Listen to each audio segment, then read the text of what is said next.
The temporal environment includes the management of the daily structure of routines, activities, and transitions.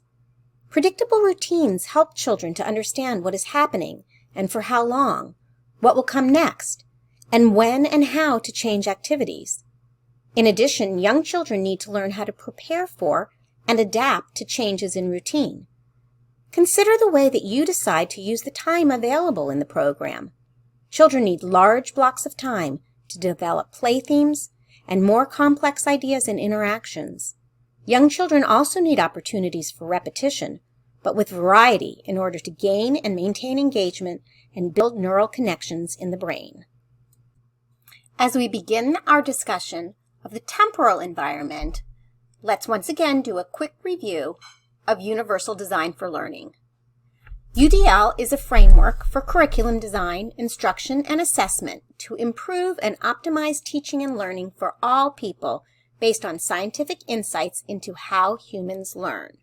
It is not a special education initiative as it supports the learning of all students. In the early childhood classroom, UDL is about design, about pre-planning in order to overcome potential barriers, about providing choice, which leads to learning how to learn, and about building expert learners who are empowered. UDL is built on brain-based research, which recognizes that there are multiple kinds of learning. Individuals bring different skills, needs, and interests to learning. Neuroscience shows that these differences are as unique as our fingerprints. Therefore, a single one-size-fits-all solution does not work for every student. We want to remember the why of learning, providing options for recruiting interest, for sustaining effort and persistence, and for providing options for self-regulation. We want to remember the recognition network, the what of learning, options for perception, for language and symbols, and for comprehension, and the how of learning, providing options for physical action, providing options for expression and communication, providing options for executive functions. The hopeful result is expert learners who are purposeful and motivated, resourceful and knowledgeable, strategic and goal-directed. Universal Design for Learning works to create expert learners.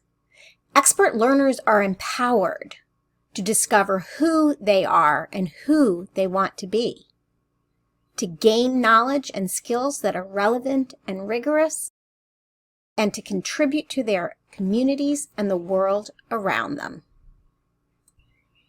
As we discuss the temporal environment, we will be examining the use of schedules, routines, transitions, the pacing of instruction, and opportunities for repetition.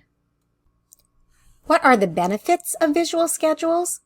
They increase flexibility, aid in transitions, provide predictability, help establish a routine, accommodate receptive language deficits, reduce anxiety, motivate a child to work through a less favorable activity to get to a more motivating activity that may be next, and they increase independence. A visual schedule of the school day helps a child anticipate what might be different from one day to the next. In addition to daily schedules, mini schedules, which take a task and break it down into its component parts, can help increase independence, increase persistence, support an understanding of sequencing, such as first, next, and last, can be individualized, and they can be used during times where there might be a breakdown in understanding the steps in a task. Visual schedules do not have to be picture-based. In the case of this kindergarten student who had excellent reading abilities, we were able to create a visual schedule on the fly by simply grabbing a marker and writing down the steps of the task that he needed to complete. His goal was to be able to show his teacher the work that he was doing, and he wanted to stop and show her every little step of the way. So we created the visual schedule for him so that he would understand that he couldn't stop his work and show Mrs. Schultes until he had completed all of the task. First-then boards can support a child in beginning and completing a less desirable or more challenging task prior to being allowed to choose to engage in a preferred activity. In this example, the first-then board was mounted on a plastic pencil box with pictures kept inside for easy access and setup. Visual schedules can be low-tech, as shown previously, or can be a little more high-tech, as with this homeschool schedule that was created in lesson pics and displayed in PowerPoint. With this schedule, a student was able to have images with check marks as they completed each task. And the schedule was broken down into component parts of the day. So the morning, followed by the afternoon, where as the student completes the task, they're able to use a check mark to indicate that they're done. The magnifying glass is for fun and to grab visual attention so that we can discuss what's the next thing that we're going to be doing. It's going to be lunch. The next thing will be lunch. The final part of the schedule is the late afternoon, early evening routine. The ChoiceWorks app for iOS is a comprehensive visual schedule system. It includes visual modeling,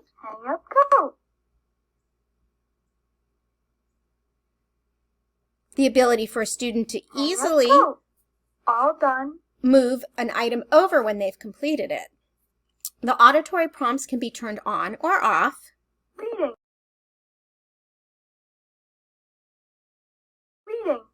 All done. Wash hands. All done. All done. Line up. And the videos can be customized for that individual student. It's not necessary to use the pre-fabbed videos that come with the program.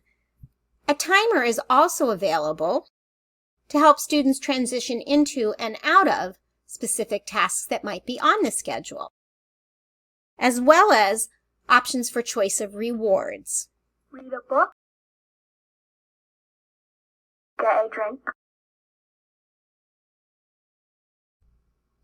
First Then Visual Schedule HD provides some different options in the layout of the visual schedule.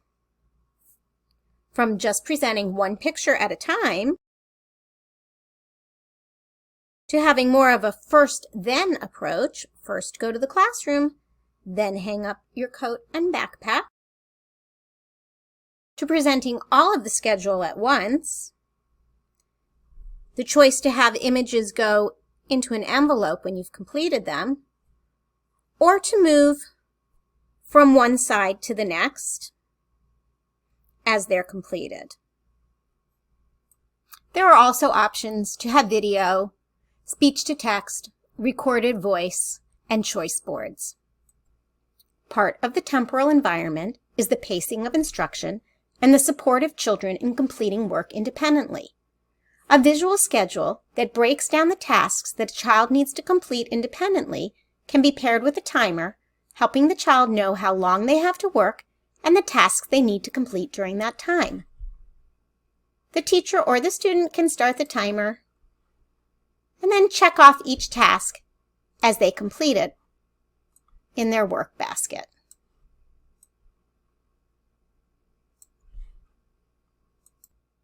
There are many digital timers that are available, including the free ones from online-stopwatch.com.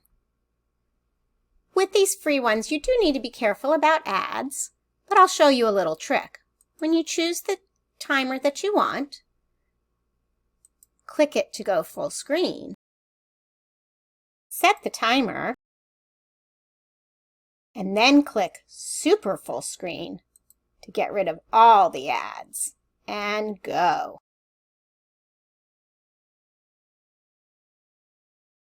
This particular timer will show elapsed time as well as the amount of time visually that's left. So a student can see that some time has passed, but that they still have quite a bit of time to go before they are completed. The visual countdown timer, an iOS app, allows you to select a time, and then as the time elapses, it reveals a hidden picture. The student is rewarded for persisting in their task by getting to see the picture at the end.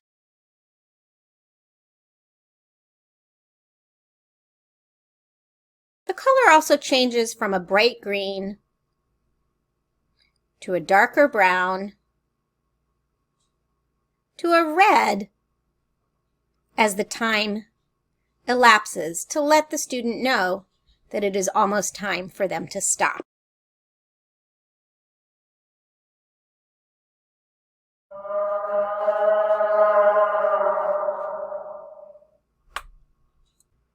The wait timer from Touch Autism allows you to set a timer, start the timer, and see the time elapse. Instead of going from green to red, as some timers do, this one starts at red and goes around the rainbow to indigo. The timer can be paused and resumed.